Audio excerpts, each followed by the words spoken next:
in government today. Congressman Paul, 61% of Americans think there's a recession already. 61% of Americans say there's already a recession. Are we better off than we were? No, we're not better off. We're worse off, but it's partially this administration's fault, but it's the Congress. But it also involves an economic system that we've had for a long time, and a monetary system that we've had, and a foreign policy that's coming to an end, and we have to admit this. You know, the Republicans were elected in 1994 to change the direction of the country because people sensed there was something wrong. We were going in the wrong direction, but we didn't do anything. In the year 2000, we did also. We were elected in the year 2000 to have a humble foreign policy and not police the world, yet what are we doing now? We're bogged down in another war. We're bankrupting our country, and we have an empire that we're trying to defend. It costs us $1 trillion a year. And the standard of living is going down today, but it's going down, and the middle class is hurting because of the monetary policy. When you destroy a currency, the middle class gets wiped out. Poor countries don't even have middle classes. We used to have one, and they're on the ropes right now, but it has to do with a fiscal policy, monetary policy, and foreign policy of way too much spending. But it took a lot of years for us to get here. The people in this country have been begging for a change in direction, and they haven't had it. It's time we gave it to them. We've got a lot of solve a lot of the problems that our country faces. Do you agree with Governor Schwarzenegger on this one? Yes, I think California should do what they want, and we all recognize that. But one thing that hasn't been emphasized here that should be emphasized when we're dealing with the environment and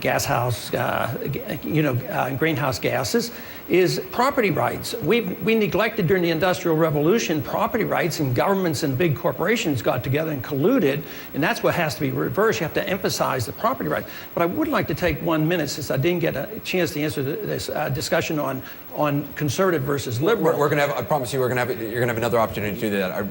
I promise you, coming up in like 2 minutes, or 2 questions. I just want to go right now to Janet Hook. To economic stimulus. Well, the governor says that you have to borrow for a handout of a check from the Chinese. Where are you going to get the money to build the highway?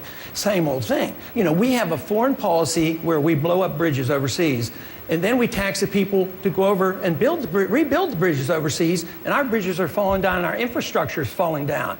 So yes, this money should be spent back here at home. We have $1 trillion foreign operation to operate our empire. That's where the money is. You can't keep borrowing from China. You can't keep printing the money. We have to cut some spending. That's what nobody here talks about. Where do you cut spending if you want to spend some money? We need lower taxes, less regulations, and we need to free up the market. We can't expect the government to do everything. We have to have faith and confidence that the market works, but you can't do any of that unless you look at the monetary system. Next question is Senator McCain from Jim Vandehei.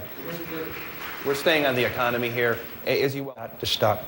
One place where Ron Paul and I are in total agreement. Spending is out of control, and I'm tired of borrowing money from China. Let's pick up on that. Yes or no, Congressman Paul, was Sandra Day O'Connor the right choice? I wouldn't have appointed her because I would have looked for somebody that I would have seen as a much stricter constitutionalist. Senator McCain? I'm proud of Sandra Day O'Connor as a fellow. Congressman Paul, this comes from Jay Majumdar from Roswell, Georgia, and he wants to know if you agree with Senator McCain's statement that the United States might need to have U.S. troops in Iraq for as long as even 100 years. I don't even think they should have gone. So keeping them for 100 years, where's the money going to come from? You know, the country's in bankruptcy, and when I listen to this argument, I mean, I find it rather silly because they're arguing technicalities of a policy they both agree with. They agreed going in, agreed for staying how many years, and these are technicalities. We should be debating foreign policy, whether we should have interventionism or non-interventionism, whether we should be defending this country or whether we should be the policemen of the world, whether we should be, running our empire or not, and how are we going to have guns and butter? You know, the 70s were horrible because we paid for the guns and butters of the 60s. Now we're doing the same thing, and nobody even seems to care. The dollar is crashing, and you're talking about these technicalities about who said what when. I mean, in 1952, we Republicans were elected to stop the war in Korea. 1968, we were elected to stop the war in Vietnam. And tragically, we didn't stop it very fast. 30,000 more men died. So when I talk about these long-term stays, I think, how many men are you willing to let die for this? For something that has nothing to do with our national security. There were no Al-Qaeda there, had nothing to do with 9/11, and there was no threat to our national security. They never committed aggression. It's unconstitutional. It's an undeclared war. And we have these silly arguments going on about who said what when. I think it's time to debate foreign policy and why we don't follow the Constitution and only go to war with a declaration of war. Governor Huckabee, the idea of a 100-year involvement of the U.S., the idea of a 100-year involvement by the U.S. in Iraq. Well, first of all, that are supporting me. Congressman Paul, what makes you capable of being leader both on the economy and the military? The Constitution is very clear that the President's commander-in-chief of the military, but the President's not the commander-in-chief of the economy or of the people. And when we get asked questions like, how are you going to manage the economy? It's a reflection of conventional wisdom, but of a lot of lack of understanding of how the economy works. The President's not supposed to manage and run the economy. The people are supposed to do this. The government's supposed to give them sound money, low taxes, less regulations. The people are supposed to run it. But here we're assuming that the President's supposed to run the economy. We're not supposed to manage it. We're not supposed to manage the people. What role do you think the federal government should have in, I mean, does the federal government, in your opinion, have a role in stimulating the economy? Yes, by lower taxes and less regulations. They could do a whole lot by having sound money where we don't print the money out of thin air. That causes the business cycle. That causes your bubbles.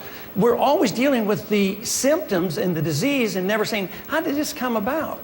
You know, it comes about because we have a Federal Reserve that creates money and credit out of thin air. There's a lot of malinvestment. That's the most important thing to understand about the inflation of the monetary system, is the malinvestment. Then later on, people suffer, and you wipe out a middle class. But it's the evil of it all is the vehicle for financing wars that we shouldn't be in and a welfare state that we shouldn't be doing.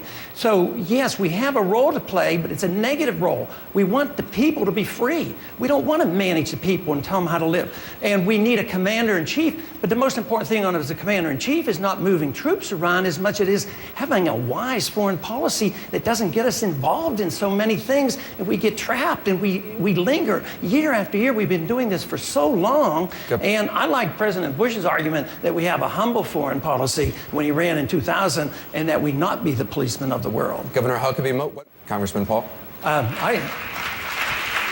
I supported Ronald Reagan in 1976, and there were only 4 members of Congress that did. Also in 1980, Ronald Reagan came and campaigned for me in 1978. I'm not sure exactly what he would do right now, but I do know that he was very sympathetic to the gold standard, and he told me personally that no great nation that went off the gold standard ever remained great. And he was very, very serious about that. So he had a sound understanding about monetary policy. And for that reason, I would say look to Ronald Reagan's ideas on money, because he too was concerned about runaway inflation and what it does to a country when you ruin the currency. And that's what's happening today. The dollar is going down, and our country is going to be on the ropes if we don't reverse that trend. Governor Huckabee? I think it would be incredible.